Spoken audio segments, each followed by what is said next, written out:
Hey guys, today we're looking at the Schrade SCH501S. This is actually an interesting knife. Buddy at work picked it up here, and he was kind enough for me to, or kind enough to let me commandeer this from him before he really had a chance to use it. We're gonna give it a run through for about 2 days here, so it's more of an overview than a review. But this might be something you guys need to add to your collection.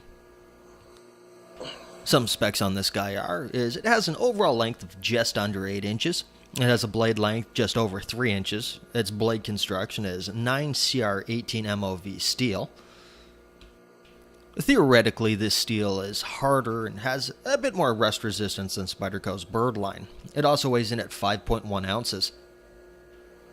I love the black on black of this knife. It's one of the first things that actually caught my attention.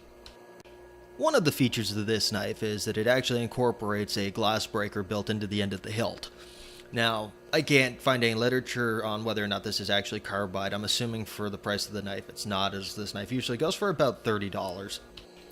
Alright, now for a Chinese knife I've got to give some credit here. It does function very smoothly, especially considering it's not broken in yet and it has Teflon bushings.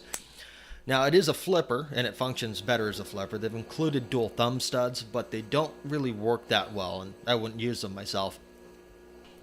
Well, you guys probably know that I'm a big fan of jimping, and this does have jimping in 2 places on the spine, although it's not the best jimping. It could be a lot sharper and finer, or at least make me happy. It's also only right side tip down carry, which is a big points loss in my books. I like to carry tip up, and if I can't, it kind of makes me grumpy. Now, I'm not sure why, but it does remind me of the Kershaw starter and manifold type knives. It's not assisted opening, but it does have that drop point blade. It's a nice swedge on the back, stone washing. Even the handle itself has some stonewash steel inlaid into the Zytel handles.